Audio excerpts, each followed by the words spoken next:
should be made simple and that it should be easy for compliance.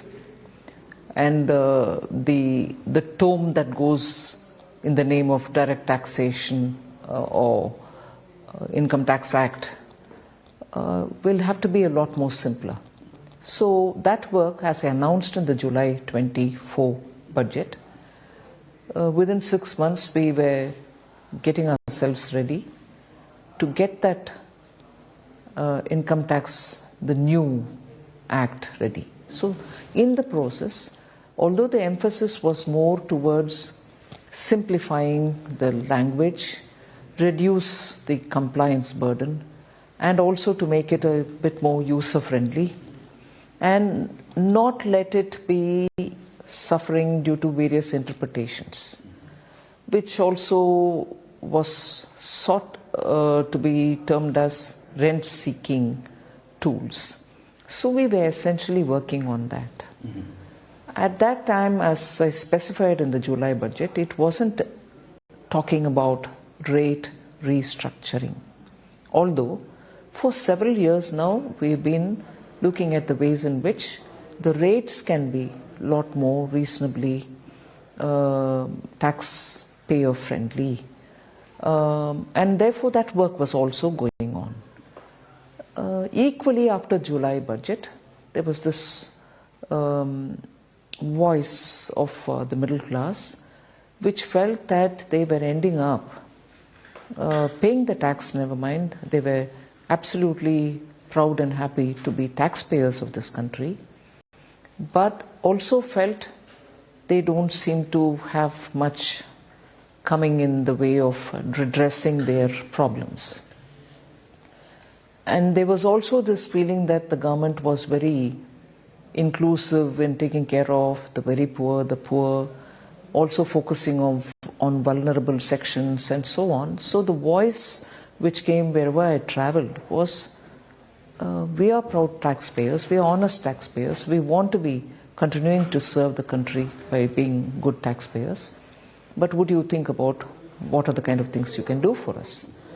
And so I had this discussion also with the Honorable Prime Minister, who put me on the specific assignment of see what is it that you can come up with. And therefore we did a bit of within the ministry work and briefed the PM on what is it that is before us, and guided by him we've come up with this. Was he on board immediately as soon as you went up with this proposal, because it is a lot of financial burden for you? There were various different aspects to getting this proposal. So with the Income Tax New Act coming as a bill first to the Parliament, this was also in time for us to take a call on it and not wait also for the new bill to come, because intention of the bill, as was stated in the July budget, was not to talk about the rates. That was essentially a finance bill matter. Sure. I'll just push you on this a little bit more. How much did it take, how much persuasion did it take to get the Prime Minister on board? Or was it just, I know it's a lot more complicated, it's not so simple, but was he like, no, yes, let's go ahead with it? No, I think your question should be, how much did it take for me to convince the ministry, the board? So it is not so much the PM. The PM was very clear that he wants to do something. It is for the ministry to have had the comfort level and then go with the proposal. So the more work that was needed for convincing the board that efficiency in collection and honest taxpayers' voice, all this was work here in the ministry, not so much with the PM. In other words, the bureaucrats were the ones who needed to be convinced. Because they are, and they are right, because they have to be sure of revenue generation. That is their job. And therefore, it is for them also to feel sure that the field formations will be doing their job and not deny the legitimate revenues which have to be raised. Sure. So they went wrong in reminding me periodically, saying what would it mean. But ultimately everybody came around. So it is only after that that we went to the PM. Great, great. So in other words, you heard the voice of the middle class and you responded in kind. Just as Prime Minister Modi and his government has always heard the voice of people from different sectors, Sure. industry leaders. He meets them, personally interacts with them, gets the inputs. Just as he would also talk with the most deprived sections, or let's say the particularly vulnerable tribal groups. Just as Rashtrapati ji was very keen on addressing their problems, Prime Minister also listens to all sections in the Northeast when he goes, or particular sections in the scheduled caste, among the scheduled caste, sitting and talking with them. So he does that. So it is a government, and I'm very happy to be a part of this government, which literally hears the voice and responds.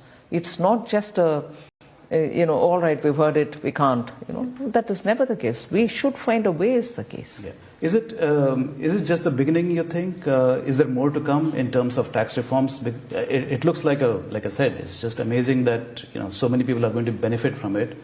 And would the ultimate aim would be to increase the tax net? I mean, get more people Obviously. That is, with this and without this, the attempt has always been to widen the tax net so that more Indians who are in a position to come on board and pay should be brought on board. So maybe in future budgets... That attempt of widening the tax net is a continuous ongoing exercise. I'll just give you some figures. India has about 8.65 crore people in the tax net. If you include people who don't pay taxes, who file tax returns but don't pay, it comes to 10 crore.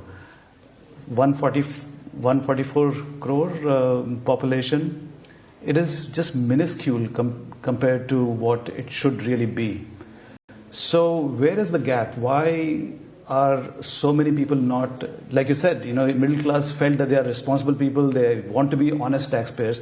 Why are there so many more dishonest taxpayers? I won't say dishonest taxpayers. I think many people who are just outside of the fringe should be nudged to come in, who have never been taxpayers or who have now reached that level of income, or even those who have avoided tax will all have to be brought on. So that is certainly a task before us. We'll have to make sure that people are understanding the role of paying tax and bring them on board. It's a national duty to pay tax. Right. That's right. Can this be done? One way of doing this would be to reduce the tax rates maybe further. Haven't we done that? You have done it this now? time, but... that is the first step towards the new tax bill, I would think. Yeah. Because that is what I emphasized even earlier, that we didn't wait for the new tax bill to carry this rate reduction also. Sure. This was something which we meant anyway. So we brought it on. The new regime, as I would call the tax regime, the old one with exemptions and the new one without exemptions, has certainly always shown that rates will have to be steadily brought down, and we've this time made it smoother. The tax slabs are also smoothly flowing from one to another, and the rates are also very predictably in multiples of 5. Correct. So lots of thought has gone, and I must appreciate the board and also the TRU, the division which takes care of these revenue matters, and the revenue, Department of Revenue. They have done intense work and literally engaging with me on a day-to-day basis to make sure that we come up with rates which are going to be easier, acceptable. And it is not just an attempt to give benefit to one small section of the taxpayers. Everyone who's paying tax will get something beneficial for themselves in this proposal. Ma'am, I want to ask you about the economy. Our growth, at least the GDP growth rate for this year is projected to be 6.4, and for next year it is maximum will be 6.8. We want to achieve 8% to be in the Viksit Bharat vision. Do you think the new tax regime will increase? Obviously, it will increase consumption. How much will it help in contributing to that GDP growth? What would be the shortfall, you think, from this? Well, I wouldn't want to predict something, but certainly this tax proposal will make people have more money in their hands.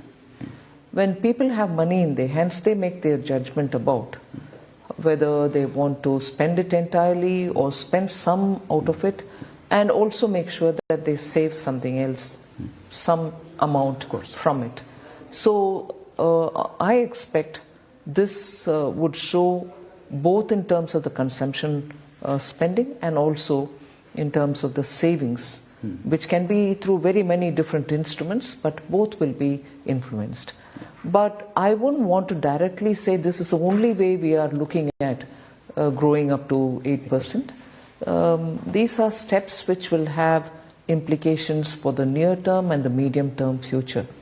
So many other things also will have to simultaneously happen, which we are clearly indicating in the budget part A, through which I think India will open up so many more avenues for its growth trajectory, and those and their collaterals, or those and their secondary effects, will certainly ensure that we'll move towards it. Yeah, just very broadly, in addition to the increased consumption, what are the other factors that are needed to reach the 8%? Just can you? No, as I said, there will be a lot of secondary effects from those proposals in Part A, which will themselves trigger a path towards growth. And also, I think the way in which we've looked at the customs tariff rationalization, import of essential goods coming down in tariff, are all indicators towards propelling greater growth. Yeah, ma'am, your revenue projections are pretty optimistic,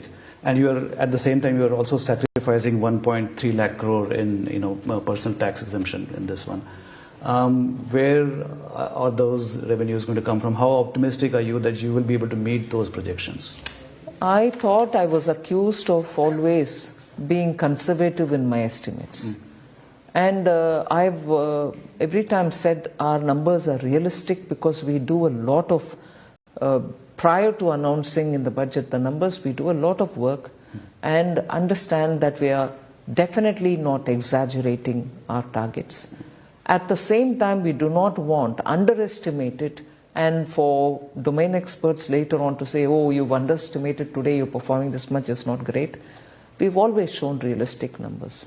So that is where we have placed the numbers. On the infrastructure spending, it's a little disappointing that you have not allocated as much as was the expectation. Could you have done better in CapEx? If we are looking at the numbers, because we've got used to 16-17% increase every year from 2020, and saying, oh, you've not increased it by that number, I would equally want to ask you to please look at the way in which the quality of spending has happened, particularly capital expenditure. And I must appreciate the states which received the 50-year interest-free share of the money, which went from our side as capital expenditure for them. They have also shown very great interest in capital expenditure, and the quality of expenditure therefore has been very good. At the same time, last year when we touched 11.11, this year building on it, it is about 10.1 over the RE, which is far more realistic. And 1 year, 2024, has had the difficulty of elections happening. Difficulty, I say, from the point of view of capital expenditure. Elections are very much a necessity and also very due democratic process. But during that year, the election year, which we've just completed, the capital expenditure did go a bit slow. Otherwise, my RE would have also been closer to the number given. You lost 4 months in the elections. And also into Q2. Right. Yeah. You mentioned states. I've got a question about states.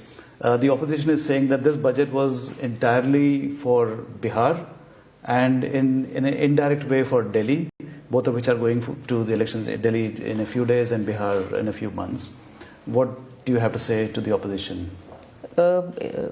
I think for want of criticism, they seem to be picking up. I'm sorry to be so blunt. I've said this even last time when they alleged me of, you're announcing only for your allied partners. Andhra and Bihar are the only two you're naming. Nobody has had anything else coming. I think these are lame and lazy, quick way to look at the budget. Every state gets its share of all the central schemes, gets their due grants in aid, which are decided by the Finance Commission. Every state gets a part of the due for the expressways, the freight corridors, the railways, the airports, and some big ticket seaports, which are also getting built. Each year I don't announce them, but they are funded by us for over several years. Major port projects are never completed within 1 year. Sure. So those monies get stopped the next year, when I don't name them? No, it still goes to them.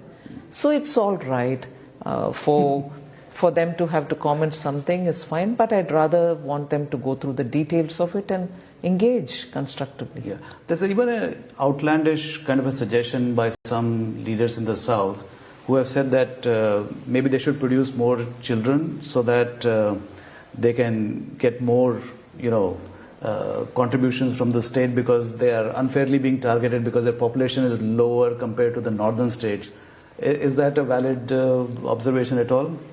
My response to that is, it is for the states to engage with the Finance Commission, express their concerns about the parameters based on which the tax devolution principles are laid down by each of the Finance Commissions. And if they think over a decade they've had a distinctly different paradigm happening there, it is for them to highlight to the Finance Commission. Sure. After all, Government of India takes the Finance Commission's recommendations, particularly on the core suggestions, and follows it.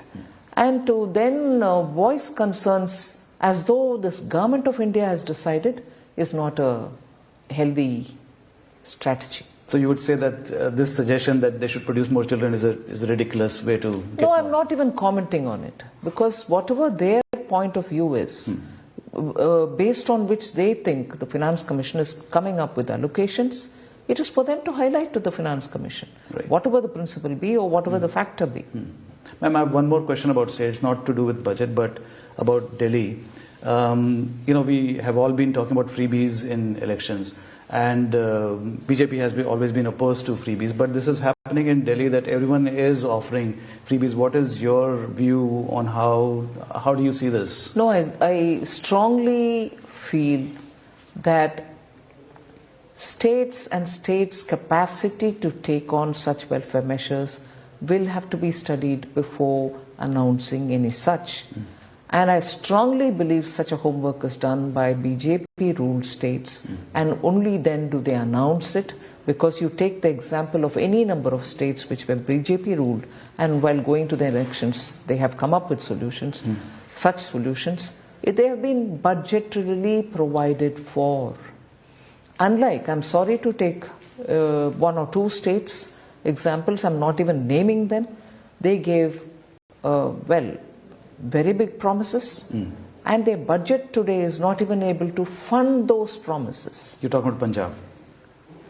Himachal Pradesh, Karnataka, states which have had fairly good financial fiscal situation are also now reaching situations which they are not able to fund themselves. And if the assembly doesn't pass it, or if assembly passes because they have good majority, also will you look at intergenerational burden that they are putting on, which your current generation cannot bear, but you're passing it by borrowing money and putting it on to the next generation. People immediately also say, oh, the central government's borrowing is also... Yes, during COVID we borrowed big sums. But haven't we, in the last budget, which is July budget, very clearly showed an indication that we want to bring the debt to GDP down. And in this budget, I've given a framework for it to show how by 2030, we will bring India's GDP, debt to GDP down to close to 50%, plus minus 1%. and for which we have even given a good schedule to say how that is going to happen. Also understanding the position of fiscal deficit in that context. Yeah. Ma'am, let's go to the United States. Mr. Trump, the new president, has started almost a trade war with Canada and Mexico, China as well. He's imposed tariffs. Canada has retaliated, so has Mexico. Is India worried, or should it be worried that, because Mr. Trump has called India the tariff king. He said it openly. Should we be worried? Well, more than being worried, I would think I'm not worried.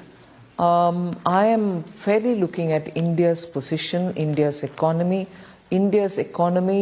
particularly when we want India to be a manufacturing hub, India's economy when we have strength in our services sector, India's indigenous capability in terms of software, artificial intelligence, and STEM-based researches which are going on in India.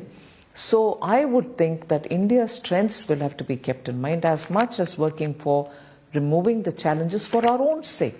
High tariff, for instance, for particular sectors, which are, for instance, in the recent budget, we have also mentioned about the critical minerals sector.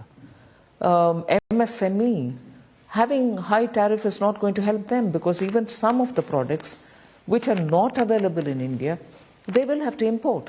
And if they have to import, I don't gain anything by having a high tariff and stopping them from coming into India. Stopping them meaning those products.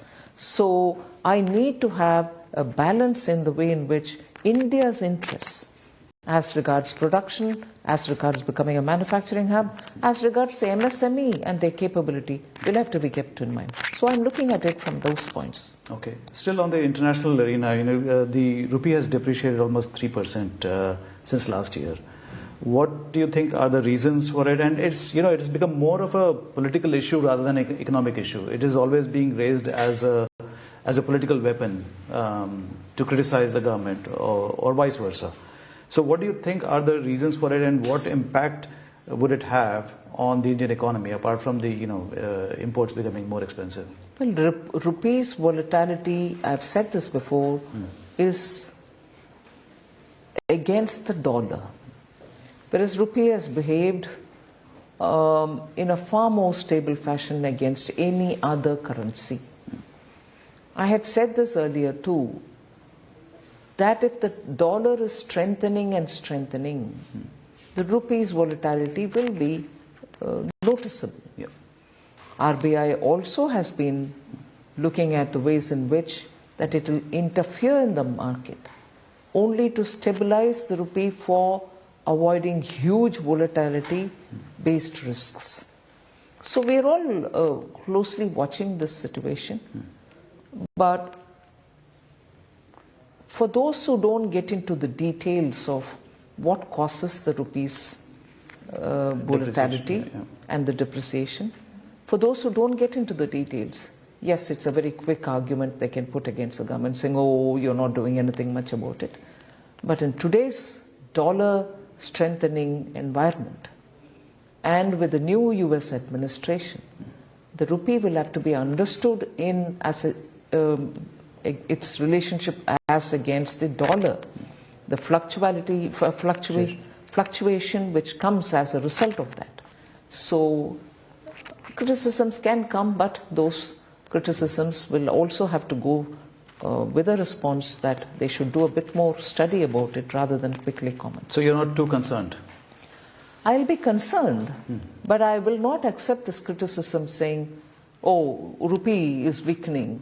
Our macroeconomic fundamentals are absolutely strong. Rupee wouldn't be stable against all other currencies if the fundamentals were weak. The inflation, it seems to have,